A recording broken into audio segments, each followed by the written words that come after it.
வெனிசுலாவை உலுக்கிய இரட்டை நிலநடுக்கம் 1430 கடந்த பலி எண்ணிக்கை. கட்டட இடிபாடுகளுக்குள் கேட்கும் அலறல் சத்தங்கள். லண்டன் தெருவில் ஏற்பட்ட பரபரப்பு. கார் ஏற்றி 5 பேரை கொலை செய்த முயற்சித்த சாரதி கைது. பூட்டிய காரில் தவித்த சிறுவர்கள் இருவர் மூச்சு திணறி பலி. தந்தை உட்பட இருவர் கைது. பிரிட்டனில் மோசமடைந்து வரும் உணவு பழக்கம். ஆண்டொன்றுக்கு 1,70 லட்சம் பேர் உயிரிழக்கும் அபாயம். வணக்கம். உலகளாவிய ரீதியில் பல செய்திகள் மக்களுடைய கவனத்தை ஈர்த்து வருகிறது. அவ்வாறான மிக முக்கியமான செய்திகளை வாரத்துடைய தொடக்க நாள் புத்தகம் நிகழ்ச்சியூடாக உங்களோடு பகிர்ந்து கொள்ளப் போகிறோம். இதில் மிக முக்கியமானது அண்மையில் வெனிசுலாவில் பதிவான சக்தி வாய்ந்த இரட்டை நிலநடுக்கம். இதனால் உயிரிழந்தவர்களுடைய எண்ணிக்கை 1430 தாண்டி இருப்பதாக அதிகாரப்பூர்வமான எண்ணிக்கை வெளியாகி இருக்கிறது. இதில் துப்பாக்கியமான நிலை இந்த எண்ணிக்கை மேலும் அதிகரிக்கும் என்ற அச்ச உணர்வு இப்போது வரைக்கும் நீண்டு வருகின்றது. மிக கடுமையாக பாதிக்கப்பட்டிருக்கின்ற லாக்வீரா உள்ளிட்ட பல பகுதிகளில் இடிபாடுகளில் சிக்கியிருக்கின்ற மக்களை மீட்க மீட்பு பணிகள் துரிதப்படுத்தப்பட்டுக் கொண்டிருக்கின்றது. இவ்வாறான சூழ்நிலையில இந்த இயற்கை பேரிடரில் சிக்கி பலியானவர்களில் பல வெளிநாட்டவர்களும் உள்ளடங்கி இருப்பதாக அந்தந்த நாடுகளுடைய தூதரகம் மற்றும் வெளியுறவு அமைச்சகம் அதிகாரப்பூர்வமான அறிவித்தலை வெளியிட்டிருக்கிறது. இந்த புள்ளி விவரங்களை அவதானிக்கின்ற நேரம் போர்த்துகல் நாட்டைச் சேர்ந்திருக்கின்ற இல்லாவிட்டால் போர்த்துகல் வம்சாவளியைச் சேர்ந்திருக்கின்ற 28 பேர் பலியாகி இருக்கின்றார்கள். அதே போல 85 பேரே காணவில்லை. அவர்களை தேடும் பணி முன்னெடுக்கப்படுகிறது. இவற்றோடு ஸ்பெயினைச் சேர்ந்த ஒருவர் பலியாகி இருக்கின்றார். 150 பேரை காணவில்லை என்ற புள்ளி விவரமும் வெளியாகி இருக்கின்றது. மேலும் 12 ஸ்பெயின் நாட்டவர்களை முக்கியமான இடிபாடுகளுக்குள் சிக்கியிருப்பதாகவும் கண்டுபிடிக்கப்பட்டிருக்கிறது. அதே நேரம் சீன தூதரகமும் அதே போல சிசிடி கேமராக்கள் மூலமாக வெளியான காட்சிகளின்படி 7 சீன பிரஜைகள் உயிரிழந்திருப்பதாகவும் அதிகாரப்பூர்வமாக அறிவிக்கப்பட்டிருக்கிறது. அதே நேரம் அண்டை நாடான பிரேசிலை சேர்ந்த ஒரு ஆண் மற்றும் ஒரு பெண் இருவராக உயிரிழந்திருக்கின்றார்கள்.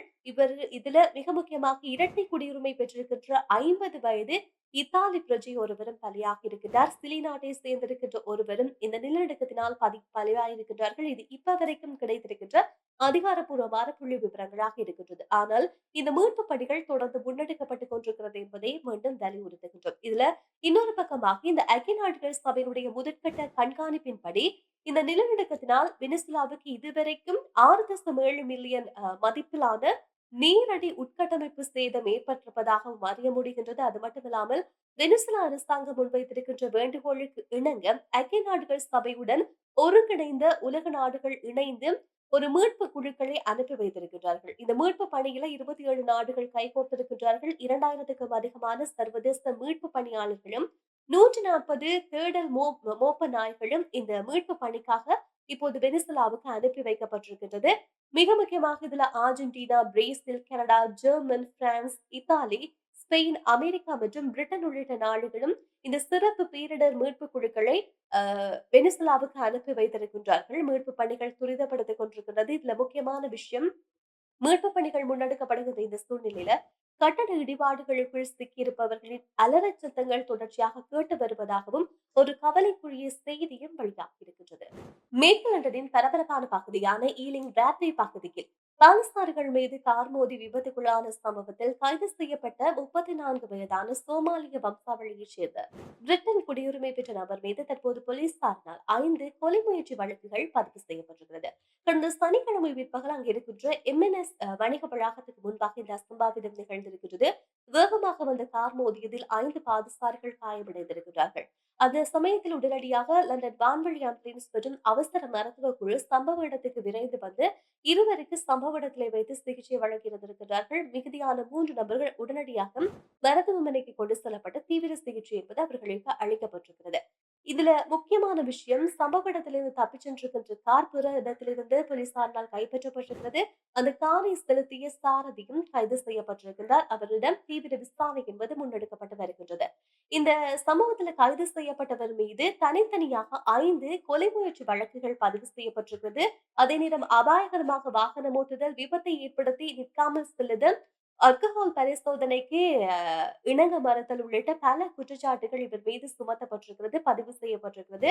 இதுல முக்கியமாக இந்த சம்பவம் தொடர்பாக லண்டனுடைய பயங்கரவாத எதிர்ப்பு பிரிவு போலீசார் மூலமாக சில தகவல் வழங்கப்பட்டிருக்கிறது. முதற்கட்ட விசாரணைகள் மூலமாக இந்த சம்பவத்துடைய பின்னணியில எந்த விதமான பயங்கரவாத நோக்கமும் கிடையாது என்பது தெளிவுபடுத்தப்பட்டிருக்கிறது. அதே நேரம் இது ஒரு தனிப்பட்ட இல்லாவிட்டால் போதை தொடர்பான ஒரு கிரிமினல் வழக்காகத்தான் இந்த வழக்கு தற்போது பார்க்கப்படுவதாக விளக்கம் அளிக்கப்பட்டிருக்கிறது.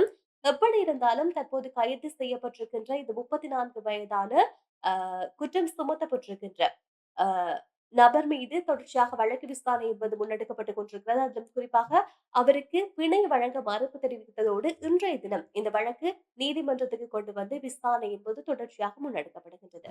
சைப்ரஸ் நாட்டினுடைய லிமாச்சல் நகருக்கு அருகாமையில் இருக்கின்ற ஒரு கிராமத்தில் அதிக கோடை வெப்பம் நிலவி வருகின்ற கால சூழ்நிலையில் காருக்குள் உறங்க அனுமதித்த 8 மற்றும் 10 வயது சிறுவர்கள் பரிதாபமாக பலியாக இருக்கிறார்கள். இந்த சம்பவத்தோடு தொடர்புபட்ட தந்தை மற்றும் சித்தி இருவரையும் போலீசாரால் கைது செய்யப்பட்டு தீவிர விசாரணைக்கு உட்படுத்தப்பட்டு வருகின்றார்கள். இந்த சம்பவம் நேற்றைய நாள் ஞாயிற்றுக்கிழமை நிகழ்ந்திருக்கின்றது. இது தொடர்பான முதல்கட்ட விசாரணைகளில் தெரிய வருகின்ற நேரம் விளையாடி களைத்து போய் வந்திருக்கின்ற அந்த 2 சிறுவர்களையும் காருக்குள் குளிர்சாதனம் அணைக்கப்பட்டிருக்கின்ற நிலையில் காரினுடைய கண்ணாடிகள் ஜன்னல் கண்ணாடிகள் மூடப்பட்டிருக்கின்ற நிலையில் அந்த குழந்தைகளே அதற்குள் உறங்குவதற்கு அனுமதி வழங்கியிருக்கின்றார்கள் என்ற விடயம் தெரிய வந்திருக்கிறது.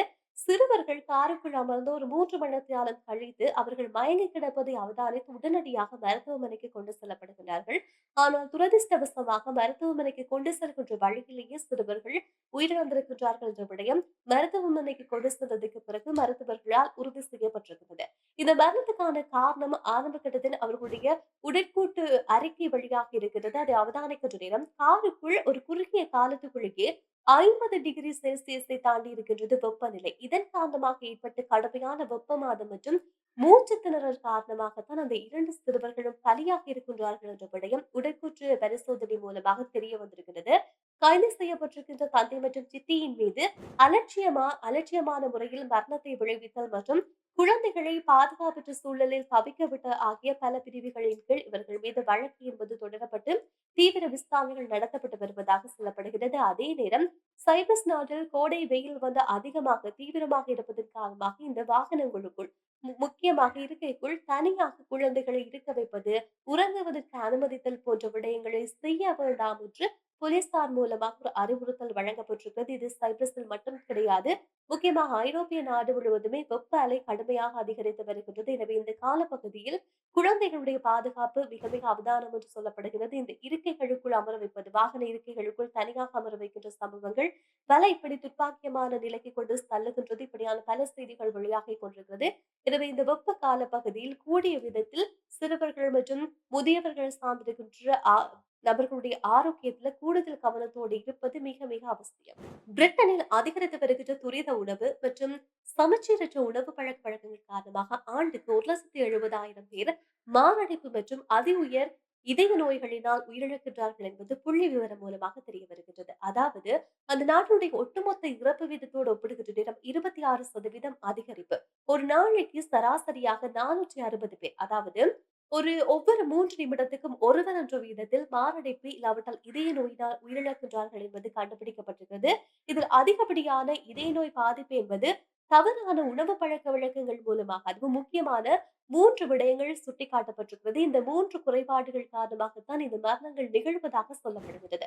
பிரிட்டன் மக்களை பொறுத்தவரையில் தங்களுக்கு தேவையான ஒட்டுமொத்த கலோரிகளில் 54% பதப்படுத்தப்பட்ட உணவுகள் மூலமாகத்தான் உள்ளெடுத்துக் கொள்கின்றார்கள். அதிலும் குறிப்பாக இந்த இப்படி அதிக துரித உணவுகள் சாப்பிடுவது மூலமாக இதற்குள் பயன்படுத்தப்படுகின்ற அதிக அளவிலான சர்க்கரை மற்றும் ரசாயனங்கள் ரத்த ஓட்டத்தில் மிக மோசமான பாதிப்பை ஏற்படுத்துகின்றது என்பது சுட்டிக்காட்டப்பட்டிருக்கிறது. அதே நேரம் இந்த துரித உணவுகள் மூலமாக சேர்க்கப்படுகின்ற அதிக உப்பு என்பது ரத்த அழுத்தம் அதிகரித்து மாரடைப்பு, பக்கவாதம் உள்ளிட்ட பல அபாயகரமான நோய்களை உருவாக்குகின்றது. இது 2 மடங்காக அதிகரிக்கின்றது என்ற விடயமும் இந்த புள்ளி விவரங்கள் மூலமாக சுட்டிக்காட்டப்படுகிறது. இதுல மிக முக்கியமான குறைபாடாக இன்னொன்று சொல்லப்படுவது தினசரி உணவு பழக்க வழக்கங்கள்ல இந்த பழங்கள், காய்கறி போன்றிருக்கின்ற தானிய உணவுகளை எடுத்துக்கொள்வது 2 மடங்காக குறைவடைந்திருக்கின்றது என்ற விடயமும் சுட்டிக்காட்டப்பட்டிருக்கிறது. இது மக்கள் மத்தியில மிக கணிசமான அளவு குறைந்திருப்பதாக சுட்டிக்காட்டப்பட்டிருக்கிறது. உணவு தயாரிக்கின்ற நிறுவனங்கள் தங்களுடைய பேக் செய்யப்படுகின்ற உணவுகள் இல்லாவிட்டால் துரித உணவுகள்ல உப்பின் அளவை 17.5% குறைத்தாலே அடுத்த 20 ஆண்டுகளுக்குள் பிரிட்டன்ல சுமார் 1,00,000 மரண சம்பவங்களும் 25,000 பக்கவாத பதிவுகளும் முழுமையாக தடுக்க முடியும் என சுட்டிக்காட்டப்பட்டிருக்கின்றது. ஆய்வுகள் மூலமாக இது கண்டிப்பாக கடைபிடிக்க வேண்டும் என்று சொல்லப்படுகின்றது. இதன் மூலமாக பெரிய அளவில் மாற்றம் ஏற்படாவிட்டாலும் சிறிய மாற்றங்களை கொண்டு வர முடியும். ஏனென்றால் உணவு பழக்கவழக்கங்களை முற்றுமாக மாற்ற முடியாத சமயத்தில் இவ்வாறான சிறிய சிறிய மாற்றங்கள் கொண்டு வரதன் மூலமாக மக்களுடைய உயிரை பாதுகாத்துக் கொள்ள முடியும் என்று மருத்துவ நிபுணர்கள் தெரிவிக்கின்றார்கள். எப்படி இருந்தாலும் மக்களுக்கு அறிவுறுத்தப்படுகின்ற விடயம் தினசரி இந்த சிகப்பு இறைச்சி, பதப்படுத்தப்பட்ட இறைச்சி மற்றும் உப்பு ஆகியவற்றை கூடிய அளவில் தவிர்த்துக் கொள்ளுமாறு பிரிட்டனுடைய தேசிய சுகாதார அமைப்பு பொதுமக்களுக்கு ஒரு அறிவுறுத்தலாக விடுத்திருக்கிறார்கள். மேலும் வாரத்துக்கு 2 நாட்கள் மீன் இல்லாவிட்டால் குறைந்தது 5 மடங்கு நீங்கள் உள்ளடக்கக்கூடிய உணவுகள்ல 5 மடங்கு பழங்களை, காய்கறிகளை உள்ளெடுத்துக் கொள்ளுமாறு ஆரோக்கியமான அறிவுறுத்தல் விடுக்கப்பட்டிருக்கிறது. எனவே உடல் ஆரோக்கியம் சார்ந்திருக்கிற விஷயங்கள்ல தொடர்ச்சியாக பிரிட்டன் மிக மோசமான நிலையை சென்று கொண்டிருப்பதாக பல ஆய்வுகள் மூலமாக சுட்டிக்காட்டப்பட்டிருக்கிறது. எனவே இந்த காலப்பகுதியில உணவு சார்ந்திருக்கின்ற விஷயங்கள்ல, உணவு பழக்கவழக்கங்கள்ல கூடிய அளவுல கவனம் செலுத்துவது உங்களுடைய ஆயுளை நீண்ட காலத்துக்கு தக்க வைத்துக் கொள்ள முடியும் என்ற விடயமும் இந்த நிகழ்ச்சியினூடாக உங்களுக்கு சொல்லிக் கொள்கின்றோம். எனவே மீண்டும் சந்திக்கலாம். நன்றி, வணக்கம்.